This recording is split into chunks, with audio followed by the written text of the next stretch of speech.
Bonjour à toutes et à tous et bienvenue sur l'Aqua. Aujourd'hui nous allons aborder le sujet de la cyanobactérie.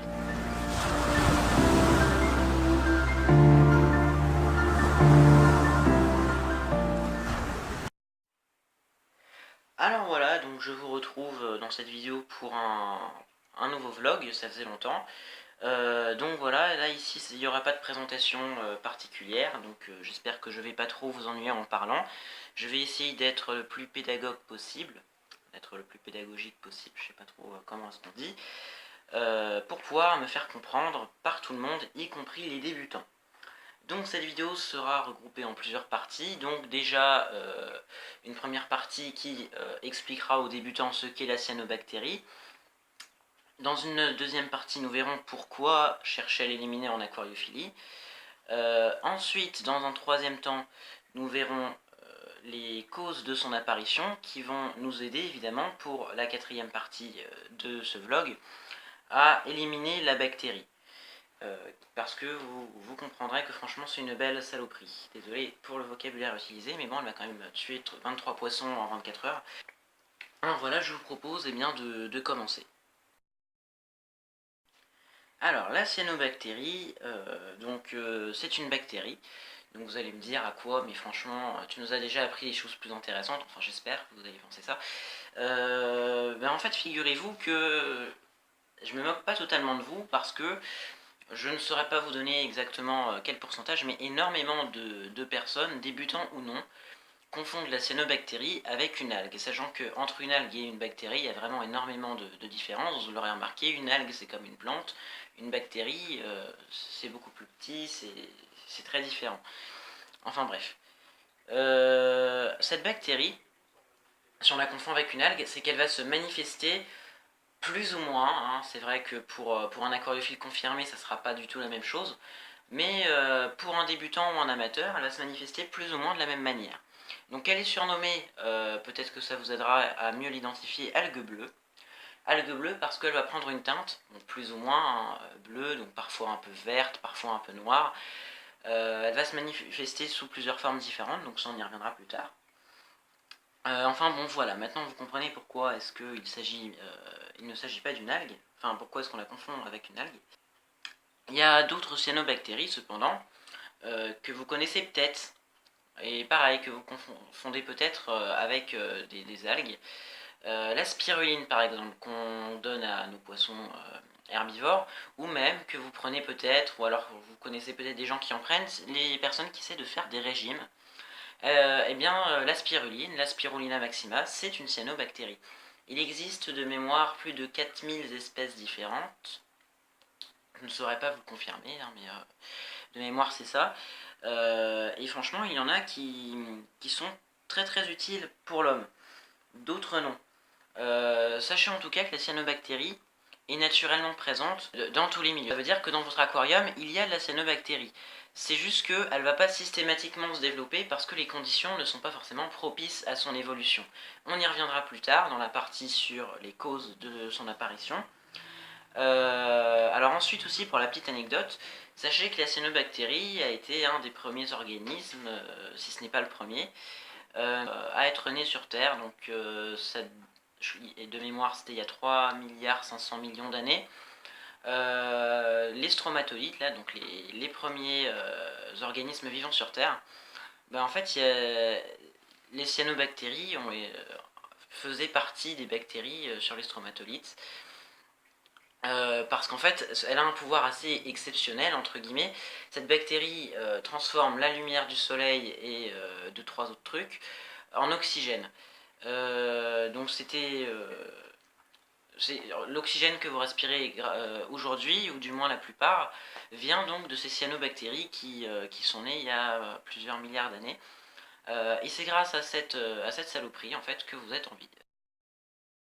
Alors pourquoi est-ce qu'en aquariophilie on va chercher à l'éliminer? Alors parce qu'elle est dangereuse, mais pas que. Elle représente aussi un danger pour l'homme, hein, donc évitez de boire l'eau de votre aquarium, bon, c'est un peu bête à dire, mais je précise quand même, si jamais il y a de la cyanobactérie, parce qu'elle peut libérer des cyanotoxines dangereuses, donc pour vos poissons et pour vous.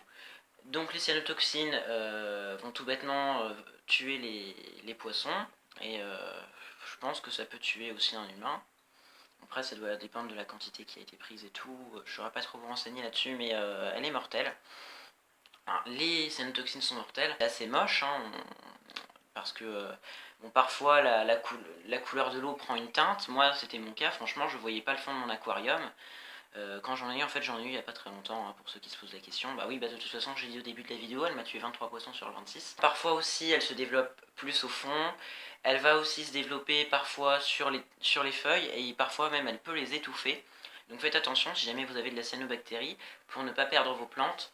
Passez vos mains, bon d'accord, c'est peut-être un petit peu dégueu, je vous comprends, mais passez vos mains sur les feuilles quand même, parce que ça permettra à vos plantes de continuer à respirer et de lutter contre cette bactérie. Par contre, elle ne sera pas tout le temps dangereuse, donc voilà.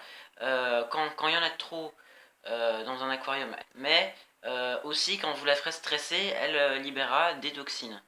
Par contre, quand je dis est-ce que vous arrivez à maîtriser son évolution ou non, bien, sachez qu'elle peut évoluer très très vite. Moi, pour vous donner une idée, dimanche matin dans mon aquarium, il n'y avait rien. L'eau était comme elle est maintenant. Le dimanche soir à 19 h, donc ça c'était le dimanche 11 février 2018, le jour noir de ma vie. Je suis rentré voilà, j'ai regardé l'aquarium, il était tout noir, donc je pensais que c'était juste, en plus l'aquarium était allumé, hein. Je pensais que bon, c'était un petit peu d'algues qui s'était développé à la surface. Alors sauf qu'à la surface il y avait plus de cadavres de poissons que de cyanobactéries. Donc voilà, comme quoi pour vous dire, elle peut se développer très très vite, donc tant que vous pouvez maîtriser son évolution, évitez de remettre ça à plus tard, parce que franchement parfois elle peut faire peur cette saloperie. Petite expérience personnelle, mes plantes qui étaient déjà acclimatées depuis longtemps, enfin acclimatées, mes echinodorus ont beaucoup mieux supporté la présence de la cyanobactérie pendant une semaine. Alors que toutes mes autres plantes que j'avais ajoutées dans la semaine, donc qui n'avaient pas encore eu le temps de bien s'enraciner, sont mortes. Il ne me restait plus que quelques Echinodorus tenellus que j'avais ajoutés par contre la semaine. Et la plupart de mes Echinodorus amazonicus avaient survécu. Donc est-ce que c'est lié à l'espèce de plante? Peut-être. Est-ce que c'est lié au fait qu'elles étaient mieux enracinées? Peut-être, je ne sais pas, parce que mon Echinodorus tenellus qui était là dans la semaine, pour information, c'était en culture in vitro, donc elle avait repris évidemment plus rapidement. Alors voilà, donc maintenant on va aborder les causes. Donc je vous l'ai dit tout à l'heure, le développement de la bactérie peut être plus ou moins rapide et est lié directement au dégagement de toxines. Alors le développement, il ne va pas dépendre de rien, il va dépendre du milieu que vous allez offrir à la cyanobactérie. Alors évidemment, si jamais elle est dans un milieu qui lui plaît beaucoup, elle va se développer beaucoup plus rapidement que si jamais elle est dans un milieu qui ne lui plaît pas, voire même ne va pas se développer dans ces conditions. Alors, donc les causes d'apparition, il peut y en avoir plusieurs. Donc évidemment au niveau de vos paramètres, lorsque le rapport de Redfield, donc pour ceux qui ne le connaissent pas, il dit 10 de NO3 pour 1 de PO4 de mémoire. Ouais c'est ça, c'est 10 pour 1. Donc c'est pas forcément... bon, c'est sujet à débat. Essayez de le respecter approximativement, c'est-à-dire si jamais vous avez 10 mg de nitrate, essayez de ne pas dépasser 1 mg de phosphate. Sinon, bah voilà, dès qu'il y a un dérèglement, elle peut venir s'inviter dans votre aquarium. Il n'y a pas que ça hein, qui peut provoquer son apparition. Il y a également le remous de l'eau. Donc un aquarium très très peu brassé est plus vulnérable qu'un aquarium bien brassé. Donc faites attention au débit de votre filtre. Et si jamais il n'est pas suffisant, rajoutez une petite pompe de brassage à l'occasion. Le sol, oui, alors là c'était une des causes de l'apparition dans mon aquarium. J'avais totalement replanté mon aquarium le mercredi de cette semaine-là où j'ai eu ma cyanobactérie. Et en fait j'avais un peu trop planté. Donc j'avais complètement remué le sol. J'avais pas forcément inversé les couches, mais ça veut dire que j'ai complètement... j'ai fait plein de trous, j'ai essayé de reboucher, bref. Donc complètement remué. Et ça en fait, la cyanobactérie, elle profite de ces moments-là, où il y a un déséquilibre en fait dans le sol de votre aquarium, parce que vous allez tuer plusieurs bactéries qui s'y développent, des bonnes bactéries par contre. elle va profiter de ce moment-là et s'inviter dans votre aquarium. Alors moi, malheureusement aussi, dans cette période, mon filtre ne fonctionnait plus, donc il filtrait moins bien les phosphates à ce moment-là. En même temps, comme un gros idiot, j'avais oublié de remettre ma masse filtrante anti-phosphate, donc évidemment ça pouvait pas aider. Mais en plus, la pompe ne fonctionnait plus très bien à cette période et mon débit était quasiment nul. Donc voilà, j'ai pallié, j'ai remplacé par un filtre externe et pour le remous du sol, de toute façon ça se refait naturellement, c'est les bactéries qui vont se redévelopper, il va falloir juste faire preuve de patience de ce côté-là. Donc voilà, ça veut dire que si jamais vous cherchez à l'éliminer, en premier lieu, il va falloir régler le dérèglement, ou ouais, c'est ça, le dérèglement qui a eu lieu dans votre aquarium. Alors voilà, donc maintenant on va étudier ensemble les différents moyens pour l'éliminer. Parce que même une fois que vous aurez éliminé la cause de son apparition, eh bien elle sera toujours là. Hein. Par exemple, si jamais le sol, du coup, il n'y a rien à faire, c'est la biologie qui se rétablit, mais la cyano elle est toujours là. Si jamais vous mettez du remous, elle aimera pas, mais elle sera toujours là. Comme elle déteste l'oxygène, si jamais vous remettez de l'oxygène, elle aimera pas, mais elle sera toujours là.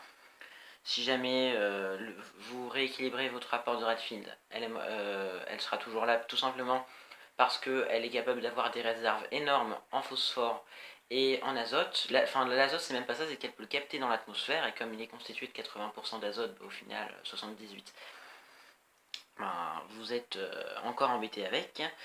En gros, ça ne nous avance pas beaucoup. Cependant, maintenant, ça veut dire que si on l'élimine, elle réapparaîtra plus. Si jamais vous ne réglez pas le problème d'origine, elle réapparaîtra même si jamais vous l'éliminez. Donc il existe plusieurs moyens pour l'éliminer. Beaucoup de moyens même, et ils ne fonctionneront pas tous en fonction des aquariums. N'oubliez pas, chaque aquarium est différent. Dans mon cas, un simple blackout a fonctionné. Alors qu'est-ce que c'est qu'un blackout? Un blackout en fait c'est tout simplement, je l'ai dit, la cyanobactérie a besoin de lumière. Donc en mettant une couverture très très épaisse pour vraiment qu'il y ait très très peu de lumière qui passe, la cyanobactérie peut mourir entre 3 et 5 jours. Dans mon cas il a suffi de 3 jours avec une couverture bien épaisse. Les plantes évidemment ne vont pas trop aimer non plus cette période, mais bon quand faut y aller, faut y aller. Alors avec un blackout vous pouvez également mettre des médicaments, donc il y a le fait maison, par exemple le peroxyde d'hydrogène, le oxygéné si vous préférez, de formule H2O2, qu'on trouve en pharmacie. Donc là par contre je connais pas les dosages, il faudra les vérifier. Surtout qu'en plus c'est jamais les mêmes, en fonction du forum sur lequel on va c'est jamais les mêmes, alors bonne chance si jamais vous faites comme ça. Mais apparemment ça peut être une solution pour l'éliminer. Parce que c'est vrai que le blackout, dans mon cas ça a marché, mais apparemment je suis vraiment un chanceux. Parce que franchement sur d'autres aquariophiles ça n'a vraiment pas fonctionné. Alors après moi aussi j'ai utilisé un deuxième truc après mon blackout. À la fin de mon blackout je suis venu ajouter un médicament. Et justement c'est un autre moyen d'éliminer cette bactérie. Il y a des médicaments faits pour. Parce qu'en fait si c'est une bactérie vous allez tout de suite me dire antibactérien, antifongique ça servira pas à grand chose, antibiotique. Donc ici regardez je vais vous montrer celui que j'utilise. Moi c'est le JBL Furanol. C'est un antibactérien très puissant. Malheureusement la cyanobactérie résiste à de nombreux antibactériens, y compris les plus puissants d'entre eux. Donc maintenant on fait des médicaments spécifiques pour cette saloperie. Donc on va plus utiliser ça, c'est le même, hein, là c'est juste que je vous montre la boîte pour que vous puissiez mieux le reconnaître. Mais des médicaments un peu plus adaptés. Donc là regardez, dans mon cas j'ai utilisé le Serpophore Aérocol de chez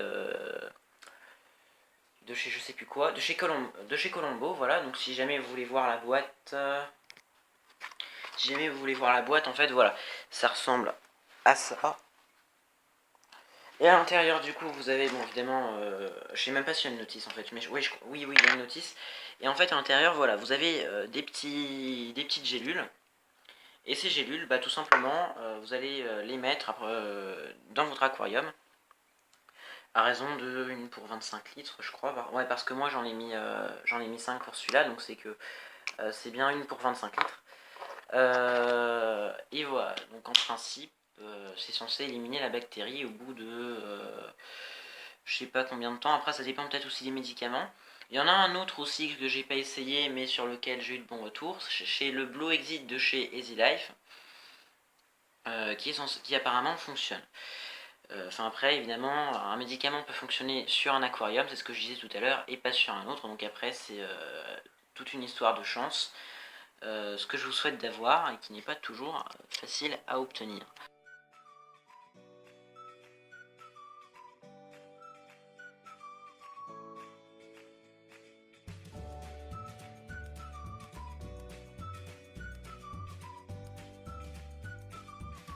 Donc voilà, je vous remercie d'avoir suivi cette vidéo jusqu'à la fin, parce qu'en fait c'est la fin. J'espère qu'elle vous aura plu, j'espère qu'elle vous aura été utile. J'espère aussi que vous m'aurez compris, parce que c'est pas toujours évident. Beaucoup de personnes me disent que je suis pas très facile à comprendre. J'espère que, exceptionnellement, ça n'aura pas été le cas dans cette vidéo. Si jamais c'est le cas, n'hésitez pas à me poser des questions en commentaire, de sujets que j'ai traités ou non dans cette vidéo, parce que j'en ai peut-être oublié. J'essaierai d'y répondre avec un petit peu plus de pédagogie, et peut-être que vous arriverez mieux à me comprendre. En attendant, bah écoutez, si jamais vous voulez vous abonner, abonnez-vous. Si jamais vous avez aimé la vidéo, mettez un pouce bleu. Sinon, le pouce bleu. Et si jamais vous voulez voir mes autres vidéos, il y a des liens qui s'affichent sur votre écran. Cliquez dessus, même sur mobile, c'est cliquable. En attendant, je vous dis à très bientôt pour une prochaine vidéo. Salut tout le monde!